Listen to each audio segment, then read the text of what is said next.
Hey everyone, Mr. Happy here, and welcome to Mondays with Mr. Happy, aka Mr. Happy Mondays, a weekly Kurenai show where you ask me questions and Aloha sometimes pops up right down there in the corner. It's actually in that little tube thing that you can barely see behind me right now, so if you hear little crinkling, that's him moving around. We've had a lot of Sappy and intros to the last couple videos, so let's get right into the Q&A after we thank our patrons. So, those of you who tune in every week are used to this part. Those of you who may be watching for the first time, we have a Patreon. We pretty much just use it to supplement the YouTube channel. It's not anything too special or crazy, but we like to make sure that we thank the patrons at the beginning of every Mondays with Mr. Happy. So thank you to all those. We even had a new one literally right before I started recording this video, which was, let me make sure I get this right, Arcavius Wolf on Behemoth. So thank you for joining as an elite sponsor over on Patreon. We of course have our Patrons of Darkness as well, Khuja on Jenova and Kurenai Oni, who have been massive supporters through thick and thin, but you all have, but these two have gone above and beyond through their way of doing it. So thank you to everyone. Thank you to our Patrons of Darkness, our patrons of all shapes and sizes, as well as all of you who tune in every week. Now with that, I want to get back to true Vault Hunter mode in Borderlands 3. So let's get right to the Q&A. Oh, a heads up, if there's any questions, what do you think will be in the live letter? This is recorded the day after the live letter, so if I see any of those, which I'm hoping I won't, then you probably won't get an answer to those. Let's get started. All right, question number one, hashtag Mr. Happy Mondays. Hello to you and all the viewers watching. Happy Monday. Hello to you as well. So I see you're trying to go above and beyond for those who don't actually say hello before their question. Can you please give us your thoughts on housing in Final Fantasy XIV? Current state and where you think it's actually going. Think we'll actually have a chance to get a house soon. I don't think the way housing is done in this game is going to change at any point. They have apartments for people who just want a little instance area to decorate the inside of. They've repeatedly answered questions regarding having a little awning and the technical difficulties that come with that. They've made brief mention of having the ability to upgrade your apartment to something that is larger than the current size, but there's been no mention of that for quite some time. And housing, they're just going to continue to try and add houses, try to add more districts, try to add more actual zones. I think a lot of people are expecting Ishgard by the end of the expansion or at the beginning of the next expansion, but I don't see much changing about it. You know, if there was some way they could reprogram the outdoor ones to somehow have a little section of the indoor one to work, I think that would resolve a lot of issues. But until then, which I don't think it'll happen, my thoughts are it is what it is. I don't interact with it very much, and I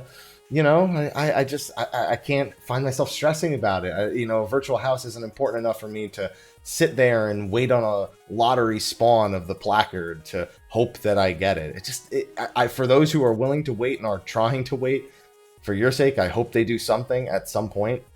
They've repeatedly mentioned that it probably isn't changing because there's all sorts of issues that come with other solutions to it, but that's their answer, not mine, and best of luck to you who are actually trying to get those houses as they become available on the market. Next one, hashtag Mr. Happy Mondays. Hi, Mr. Happy. Hope you are having a good day. I've been a long-term fan and finally having a question to ask for you. Well, thank you and welcome to the weekly Q&A. I've been wanting to play Final Fantasy VI for a while now and was wondering which version of the game is best in your opinion and why. Also, I wouldn't want to miss out on things like extra bosses or dungeons if there are those in any version. So Final Fantasy VI is kind of like it's kind of an awkward one because I'm still of the opinion that the original Super Nintendo version or a virtual console version of it, on any console that it is available on, is probably the best option. But because the PlayStation 1 version, the load times are just 1 or 2 seconds longer than the SNES version. Having recently tried playing through both anthologies and 6 originally on the SNES. And then the Steam version is not only buggy, but the graphics are very unsatisfying for the most part, other than the enemy sprites themselves. So that's kind of a version that I tell people to avoid. I would say the SNES version, if you can get your hands on it, if you have like an SNES Classic, I think Final Fantasy III is on there, or if you have like an updated version. Something I've been recently meaning to go back and replay is Final Fantasy VI Brave New World. It's one of those player-created mods for the game that rebalances a lot of things. I loved it the first time I played through. I got just to about the point where it's considered not a difficulty mod. And that's what it's advertised as. It's not a difficulty mod, a rebalancing mod. However, after you get to the floating continent in 6, which is basically about the halfway point, the game goes completely apeshit and becomes much, much more difficult. And that was the last time I played it. They've made a lot of updates to it since then, and I haven't had the opportunity to replay it. So recommend SNES version, and then if you're itching for more, try to download the Brave New World mod on your computer and see if you can get that working. Next question. Hey, you happy? Hello. Long-time listener, first-time asker. As a first-time bonus, the 7 remake shall meet and exceed all expectations. I don't think that's possible. Speaking of the Final Fantasy VII Remake, I watched all your reaction vids to the various trailers, including the one from TGS this past week. I haven't made a video on the gameplay overview that they did, and I am planning on doing that this week, but Borderlands 3, dude, I've just spent hours and hours and hours pouring into that. I was wondering what your thoughts are on the classic difficulty they showed. Well, it wasn't a difficulty, it was a mode, I guess we should call it. During the gameplay presentation the following day, it seemed to mimic the old turn-based style, but I am skeptical. So I've seen a lot of people kind of speak about this in very weird terms, and it's actually a big reason I want to make the video going over that gameplay event that they did the following day. Classic mode is basically the closest thing that game has to auto battle. Basically, your character and your teammates will move, attack, and guard all on their own. And the only time you input an action is when you want to use the ATB gauge or a limit break or something along those lines. So basically, it's just like the old game, where you only act when the ATB gauge is going, but all the stuff that they've added in starts going automatically. But I've seen people say it is called classic because it's meant to emulate the old school game, but it's also not turn-based. You know, it's not like the game stops happening and it's like waiting on turns like it would in the old times. It's just filling the time that you would otherwise be using. So the game is still, you know, attacking is still speeding up the generation of the ATB gauge, and enemies are still attacking you in real time and asking you to do mechanics in real time. So I think it's a good idea. I think it's a good thing to pay homage to the original in this way. It was something that Final Fantasy 15 did with wait mode, and I thought wait mode in 15 was an incredibly smart idea. And they've technically already had wait mode without classic mode, but paying homage to the old school Final Fantasy fans and understanding that sometimes people don't want to be going action, action, action. They want to play at a different pace, and making that more accessible in that means, I think, is great. And I'm glad they've understood that this is something that people will probably use and will probably enjoy. And I probably won't use it, but I think it's great. I just don't think it should be directly compared to the turn-based system, because it's not still. It's just emulating the amount of actions you actually need to input. All right, next one. Hashtag Mr. Happy Mondays. Hello there, chap. Hope you had a good week. It's been a pretty good one. I can't complain. What are your top 5 Soken music tracks? Remixes or originals? It doesn't matter. Hello to you too, by the way. You said hello and I didn't that time. Oh man, that's on the spot. He's got hundreds of tracks. How am I supposed to pick 5? I know what, I will say that the Shadowbringers theme song is really like up there on the top, but I mean, I think 3 of the 5 might just be directly from Shadowbringers, and that's probably what's the name? Somebody put it in the comment section for when recency bias. That's what it's called. Never mind. Yeah, I think it might be recency bias because it's like freshest in my mind. But that means I have to pick from like all 14, and then some. He's done music in other games that he's like made us privy to.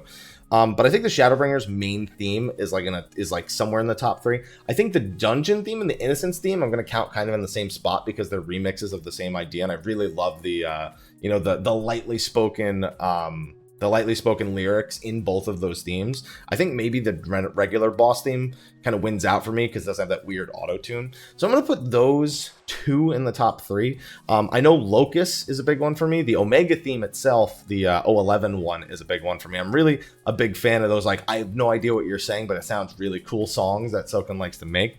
And then I guess I could throw a Primal song in there just for the sake of it. Man, just to pick one Primal song though. Thornton's a big one. Thornton's always been like a top tier song for me. It exudes epicness.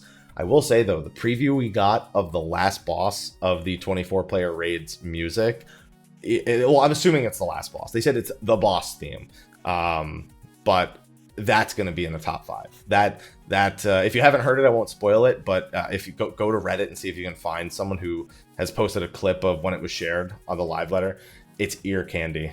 Like Nier Automata's OST combined with Final Fantasy in some way is just, it's bound to pull heartstrings. Hashtag Mr. Happy Mondays. Next question, by the way. Hi, Haps. Hope you're feeling a bit better this week, but don't push yourself too hard if you aren't. Don't worry, I'm just taking my time to enjoy September at this point. I just realized I'm overwhelmed with all the games that are coming out. I even skipped Monster Hunter World Iceborne just to open up my schedule a bit more. With the change they made to dungeon design for 5.0, I'm really excited to see the new ones for 5.1. Which dungeon would you most want to see get the hard mode treatment? Also, are there any places on the first you really like to end up being a dungeon? Thank you all for your hard work and take care of yourselves. Thank you very much. Yeah, I'm really excited. So we now know the name of the 5.1 dungeon. We know it is the Great Cosmos. Now remember that hard mode dungeons only come in even numbered patches now. Because we get one new dungeon in 0.1, 0.3, 0.5. We get two new dungeons, one of which is a hard mode in 0.2 and 0.4. It's really hard for me to pick a hard mode. I think Don Meg is probably one they'd want to revisit for one reason or another. I'm sure they could find a reason for us to revisit it.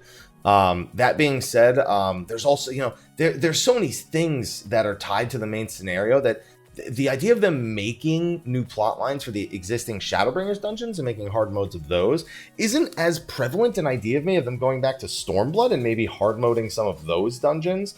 That's a really tough one because I don't ever think about this. I just kind of take what they give me and hope that it's a dungeon I won't regret getting in the Duty Finder. That's like my number one concern. And right now, there's not a dungeon, maybe Holminster Switch in regard to Shadowbringers, where I don't want to get it in the Duty Roulette. I'm okay with any and all of them, from atmosphere to the boss design to the music. It's all so stellar for me. So as long as they can keep that up, and I really like where they're going with the 5.1 dungeon that we saw, then I'll just continue to feel okay going into Expert Roulette, regardless of how slow or fast it is. This person put hashtag re-ask in the top, so I'm going to take that one. Hashtag Mr. Happy Mondays, hashtag re-ask. Hey, Mr. Happy, hope you're doing all right. Long-time listener, second-time asker. My first was a mountain of text about macros. This one should hopefully be shorter. Daily only get an adventure and need bonus for being able to complete a few quests in WoW Classic without getting ganked. Dude, I was in Stranglethorn last I logged into WoW Classic. It did not go well. And then I went to Desolus, and it didn't go any better. Anyway, I know tanking is your main focus, but you know a lot about the current state of things, so I asked this. How are tanks performing overall in Shadowbringers? There hasn't been any adjustments to them yet, and I thought I heard it said that the devs are happy about the balance of them currently. I asked because I'm a long-time warrior main, but I've struggled trying to level at this expansion as I felt extremely squishy compared to my experience leveling Gunbreaker. I don't know if it's just in my head or something, but having access to one additional damage reduction cooldown in Camouflage and the heal over time from Aurora made it feel a lot smoother and less panic-inducing on large pulls. Now keep in mind that in regards to the amount of overall healing available, don't forget about Warrior Equilibrium. Sitting on a 1 minute cooldown, nice big burst heal. And the majority of the heals all equate up to the same potency, just Gunbreaker's Aurora. Comes with the unique advantage, actually, of being able to pop it as you go into a pull. And that aggro generation as you run, it's not a lot, but it's definitely welcome. You know, if you've ever had like a healer or a fairy pull aggro from you randomly or something like that, it's nice to have the regen coming from yourself. But no, Warrior is defensively incredibly powerful. I do think that at some of the lower level ranges, all the tanks kind of feel the way that you've described, where it feels like you're like missing one extra thing. And I don't think you're alone in that. I've seen a lot of tanks forget you can use arm's length as a defensive cooldown in dungeons, and that actually is a massive, massive amount of damage reduction. I think it's a 20% attack speed slow for enemies that hit you in that 6 seconds, and the attack speed slow lasts 20 seconds. I also think it heavies? Does it heavy as well? Like while you're running, if you happen to use it? I don't remember if it does that, but I've seen a lot of people forgetting to use that. The overall state of the tanks is they're damn near equal. Some people want changes to stuff like Dark Knight, like Living Dead. People want like a healing buff added to it, so that way, it's a little bit easier to go through if you're not a white mage with Benediction. Some people want Warrior. They want Storm's Eye to last like another 10 seconds, so it's just a little bit smoother to play. And other than that, though, I mean, they're all performing very, very close to one another. You can play any of them, and there's no reason somebody would say no. Or no good reason why somebody would say, no, you can't play that tank. And that's a really good place to have the role in. So, Warrior's the only one who might see. They've even mentioned they might be extending the duration of certain Warrior buffs. Everyone's expecting that's going to be Storm's Eye. And if it's not, it's going to be really surprising to a lot of people. Next one, hashtag Mr. Happy Mondays. Hello there. Hello.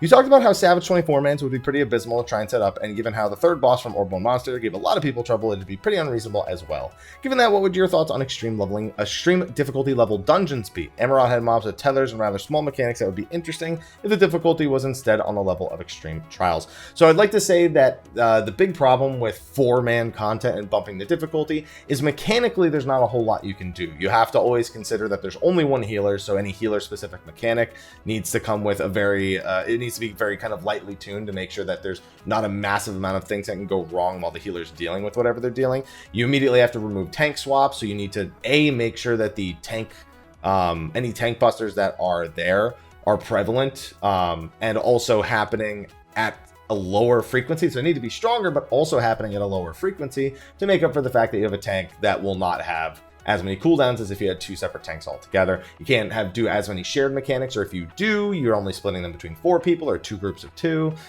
There's a lot of things that go into 4-man content or 8-man content that you can't do in 4-man content just strictly because you have less people. Doesn't mean you can't do ideas like this, and I'm perfectly okay if they were to attempt to execute something like this, but a lot of the times it's just a couple of more difficult mechanics, and really it comes down to the healers needing to do a ton of extra work compared to everyone else, because it's just like whenever you do savage raiding, the healers are going to have more onus on them to, there's going to be more damage to heal. They're going to be the sole person probably responsible. It makes jobs like a red mage, again, this is a whole different discussion we could have, but having an extra res available because you only have one healer if the healer dies is a much more prevalent thing than if you had 2 healers and you could just say, screw it, if we lose both of them, that we're probably in the shitter anyway.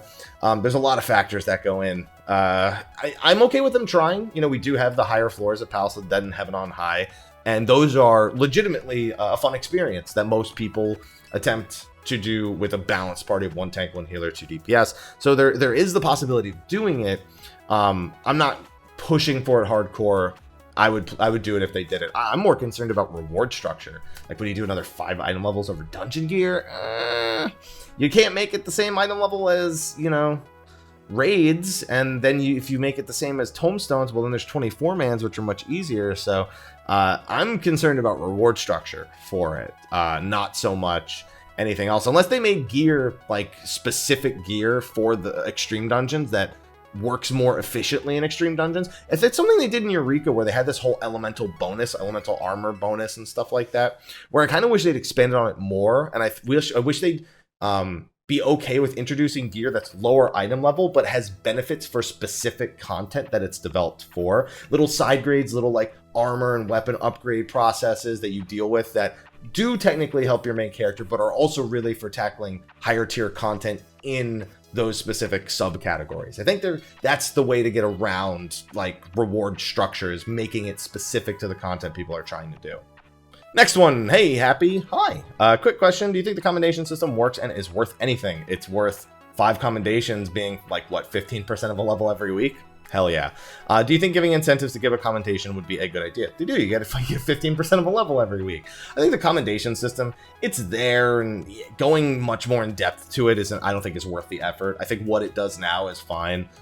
People do genuinely at the end of dungeons, if everyone did kind of equal, some people have like their own mental system where they go, oh, everyone did okay, I'll give it to the DPS, or just screw it, give it to the healer, screw it, give it to the tank. Everyone kind of has their own like personal metagame of who gets the commendations, but there is legitimate, people do legitimately, when they're impressed by somebody, funnel commendations to that person, which I think is right. I think it's good as the person receiving them to go at the end of the dungeon, oh wow, I got all the commendations for that. I guess whatever I did was good. It's like the only confirmation that you maybe did something good in the dungeon.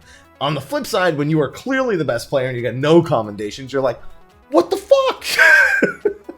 So for the most part, I think it does what it's supposed to do, and I don't see any reason to adjust it or change it. Maybe add more rewards to it, like at different tiers, as opposed to just that like 3,000 mark and like the 1 or 2 things before it. But other than that, I like it the way it is. Next question, hashtag Mr. Happy Mondays. Hey Haps, hello. I found myself looking forward to Seal Rock Day more and more as of late, and it'll be a nice way to cap or level by accident while just having fun. I agree, Seal Rock is still my favorite PvP mode in this game until they start adding stuff like Capture the Flag or smaller maps with, not 48, 24, 72 people. So I'm definitely looking forward to the Seal Rock 2. Do you have any ideas for things you would like to see in an iteration of Seal Rock? Things you've encountered, common gripes you may have heard back in the day when it was new. The most common gripe about Seal Rock, I think it's totally reasonable, is the RNG on the map. That actually is the reason why I liked it the most. There were no PvE elements whatsoever. It was pure PvP. And on top of that, you had to have a plan for what if it spawns on that, what if it spawns over there, what if it spawns over here. The amount of communication and I guess conductors, people, we have hunt trained conductors, we had Eureka trained conductors, we had Seal Rock conductors, man. People who would take over entirely the calls, and whether or not it was good or bad or what happened, at least it was a communication, everyone was on the same page. And I really liked all those elements of Seal Rock. So if there was anything to tackle, it would be the RNG of spawns. Maybe they can make it so on the back end, you're never guaranteed to have more than 2 spawns within a specific area of the map. That way you don't get three nodes literally right on top of one team, and the other two teams having to run deep into their territory for their nodes, most likely fighting each other along the way, and then barely having enough firepower to actually push onto that one remaining team. It does create some other interesting scenarios where you have 3 points you're trying to defend, and maybe sometimes you got to give one up. There's so many strategic elements to it with the RNG-ness that I just want a new map, maybe some updated rules or some visuals or some kind. I don't know. Maybe even just make it so you just need to stand in the points as opposed to actually holding your hand out to the thing. Make it more like just being in the relative area is enough. I actually don't know if I'd like that as much as needing to protect people as they actually go to claim the spot. But I know there's some crazy cheese, so those are things that could happen, but my god, can I just not wait. And we already know what it's called now, by the way, the Ansal HaKair, which is it's essentially Seal Rock in the form of the Nadam. So I cannot wait for that. Next question, hashtag Mr. Happy Mondays. Hey Haps, hello. Not sure if you've been asked this before, but how do you feel about a catch-up system on weekly caps? For example, if someone can't play for a week, they can get twice as many tomes or raid drops for the following week and keep up with people who play more consistently. So I'm never against systems like this. I think accessibility and taking in mind people's real life schedules and taking pressure off of them to log in. I think the more you take pressure off of someone, making them try to force them to log in, you're more likely to have a customer who's pretty casually accepting of just chilling. They're like, okay, great, I can take care of these things that are important to me, and I don't need to slot in running some dungeons or hunts or whatever this week to cap my tomestones.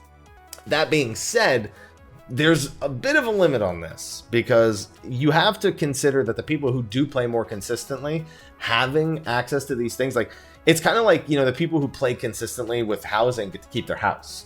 And the people who quit, after buying a house and they come back and their house is gone, it's like, there's some leeway, but it's just how much leeway is there? And in the case of weekly caps, it's a week. So I always worry about that dynamic, because then there's also the problem where you go back the second week and you now have to dedicate twice as much time to getting it done. Does that place even more pressure on you to the point where you don't want to do it? There's so many pros and cons to it.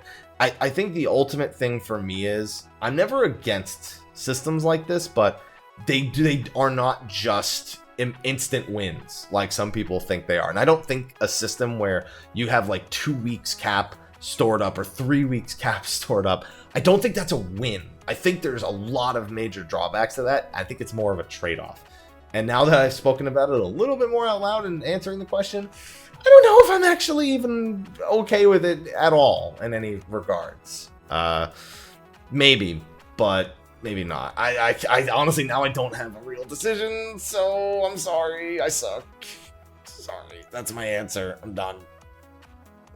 Next question, hashtag Mr. Happy Mondays. Hey Happy, tried asking this on Twitter, so yeah, glad you mentioned that question's going on YouTube. Keep in mind that if you send me DMs on Twitter, I'm not following you. They go to a junk section, and I do not always check that. Can you explain clipping and when to press buttons? Excuse my ignorance, but I'm trying to be a better summoner. There's a part of the cast where I can press an OGCD and queue up other casts easily, and it creates a nice flow. Then there's parts of the cast where I press another button, and it kills the flow. Hard stop. Should I be considering less flowy versions of rotations? Seem like the pause from the hard stop would be more detrimental. Is this why I see videos of players pressing buttons furiously? So a lot of questions lined up there. I wouldn't say this is ignorance at all, especially if you're someone who is not super accustomed to MMOs. Completely fair and reasonable question, and one that could honestly warrant an entire video all on its own.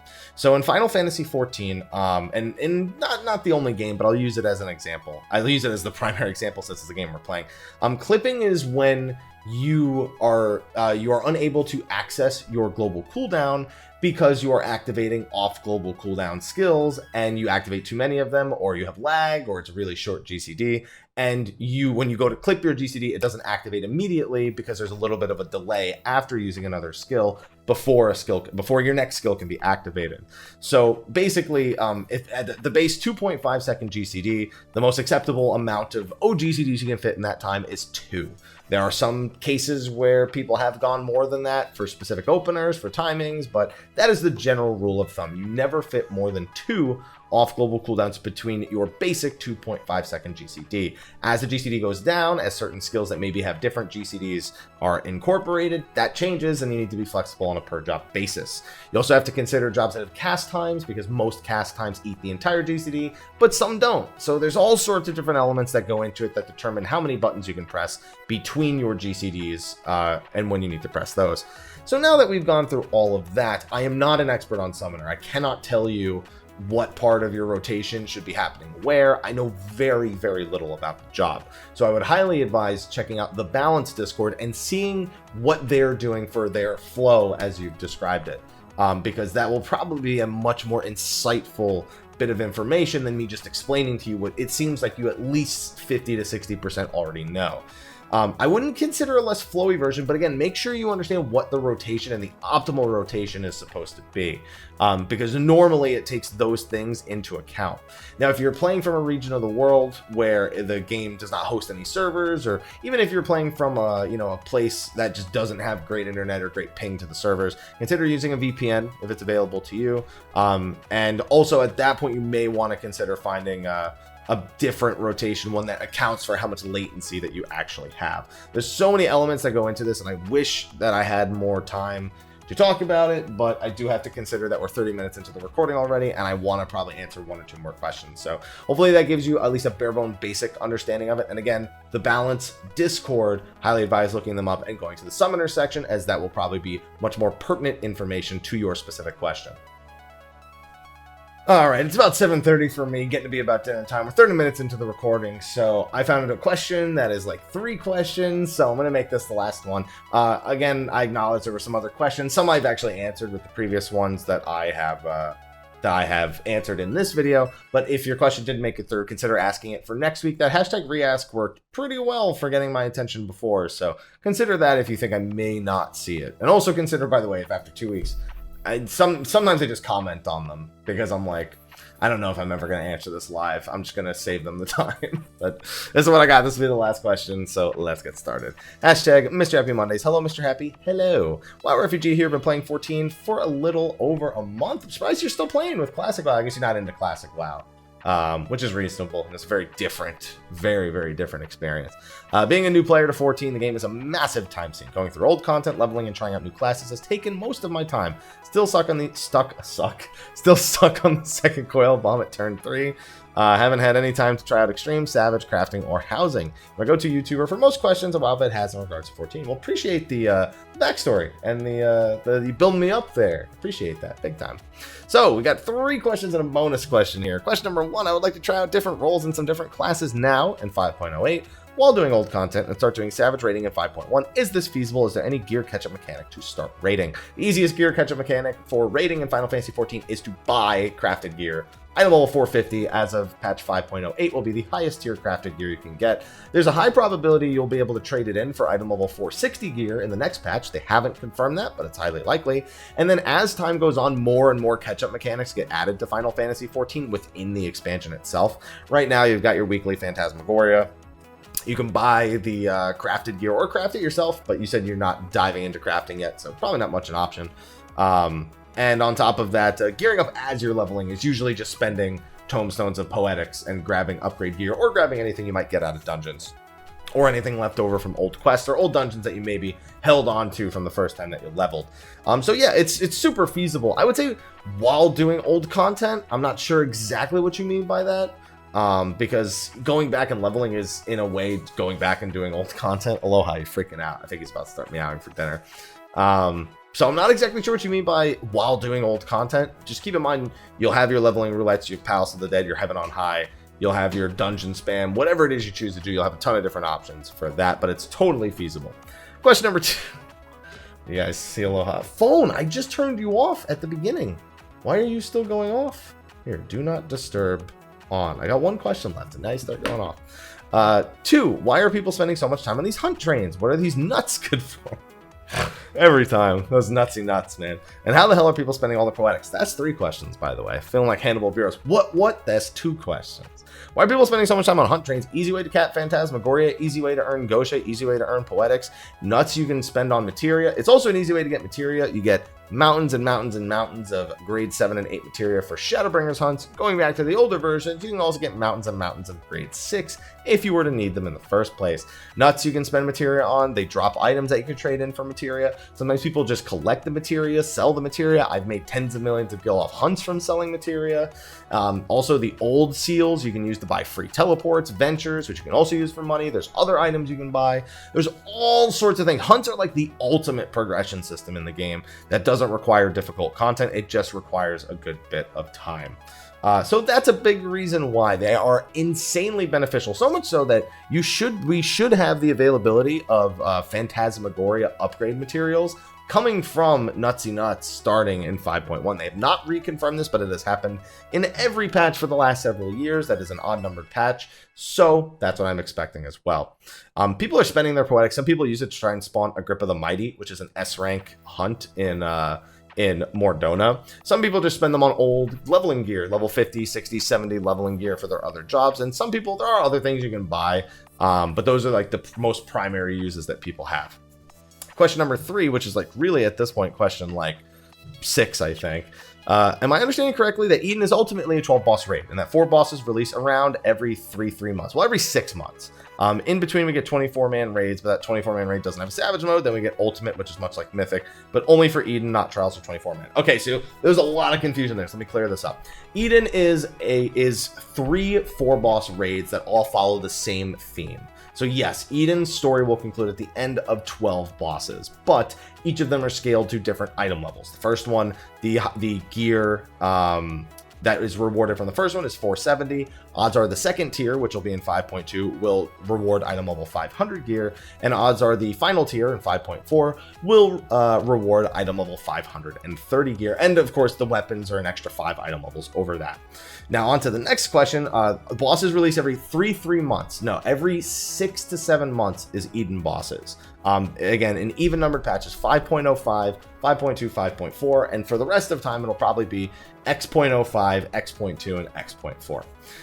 Also, odd numbered patches, as you said, are the 24-player raids, and those are 1 difficulty, completely different from any other content, and those will be following, for the sake of Shadowbringers, the Yorha Dark Apocalypse story, which is very directly based on Nier Automata, and is effectively a collaboration between Yoko Taro and Final Fantasy XIV. Aloha, stop clawing at me. I'm trying to finish the recording. He's pawing at me for dinner because he knows I'm not paying attention to him.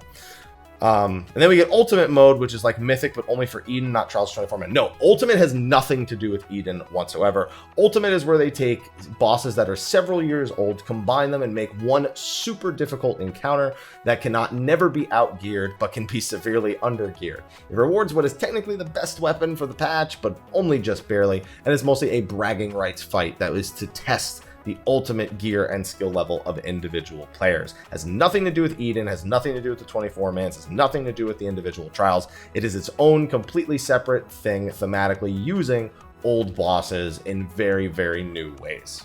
Now with that, we do have the bonus question. Good new player's guide and everything you need to know before Shadowbringers. Lore is solely missing from YouTube.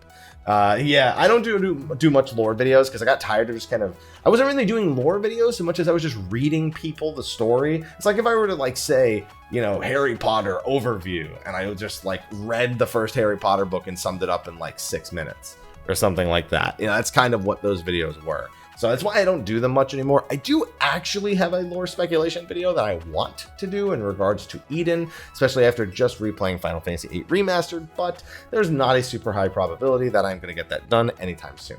With that, that's going to be the last question for this episode of Mondays with Mr. Happy. Now, since Aloha is bugging me, let's see if we can get him in the video real quick. What are you doing, Aloha? What are you doing? No. You asked for this. You asked for this, Aloha. No, you asked for this. Oh no. Oh god, guys. I gotta wrap up this recording. I hear what sounds like is about to be a very bad time. So, there's been fire alarms in my building that have been randomly going off. So I'm gonna wrap up this recording because it sounds like they're going off in other parts of the building. And I don't want to deal with that here. Could just be someone's like personal fire alarm going off, but Aloha heard the beeping and ran off, and now I want to just be done with it. So thank you. Oh, I just realized this was here the whole time. Damn it. That was my camera, my like other camera that I use for like meetings and podcasts and stuff like that. But anyway, that's going to be a wrap for this episode of Mondays with Mr. Happy. Be sure to like, favorite, subscribe, and share. And again, ask your questions in the comment section below. If you have one, or if you need to re-ask one, or whatever it is, just ask it. We'll see if I answer it. But thank you again to our patrons of Darkness, Khuja Cross, and Kurenai Oni. And I will see all of you in the next episode of Mondays with Mr. Happy. Thank you. Until next time. Take care.